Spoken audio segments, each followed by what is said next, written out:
লোকসভা নির্বাচনে যে কটা হাই ভোল্টেজ কেন্দ্র ছিল তার মধ্যে অত্যন্ত গুরুত্বপূর্ণ একটি কেন্দ্র হলো বসিরহাট লোকসভা কেন্দ্র, সন্দেশখালী এলাকা। আর সেই সন্দেশখালীতে মহিলাদের উপর নারকীয় অত্যাচারের ঘটনা সামনে আসে, আর সেই ঘটনাকেই প্রতিবাদ জানিয়েছিলেন রেখা পাত্র।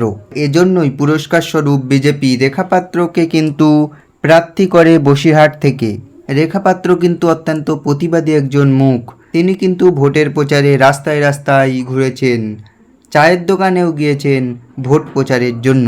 তবে প্রথম থেকেই বিজেপির কাছে কিন্তু রেখা পাত্র অত্যন্ত গুরুত্বপূর্ণ একটি মুখ ছিল এবং মানুষেরও কিন্তু চোখ ছিল এই বসিরহাট কেন্দ্রে রেখা পাত্রর দিকে। শেষ দফায় এই বসিরহাট লোকসভা কেন্দ্রে ভোট পর্ব অনুষ্ঠিত হওয়ার পর গত 4ই জুন যখন ভোটের রেজাল্ট প্রকাশ করা হলো, তখন দেখা গেল রেখা পাত্র কিন্তু হাজী নুরুল ইসলামের কাছে হেরে গেছে। তবে হাজী নুরুল ইসলামের সাংসদ হওয়ার আর কিছুদিন বাকি আছে, আর হাজী নুরুল ইসলামের সাংসদ পদ কিন্তু বাতিল হতে পারে, এমনটাই জানা যাচ্ছে সারা রাজ্য জুড়ে।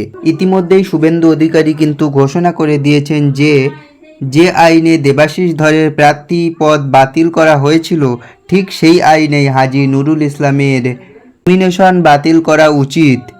এবং তিনি আরও জানান যে রেখা পাত্র কিন্তু আগামী বুধ বা বৃহস্পতিবারে ইলেকশন পিটিশন ফাইল করবেন। এরপরেই কিন্তু হাজী নুরুল ইসলামের সাংসদ পদ বাতিল হতে পারে।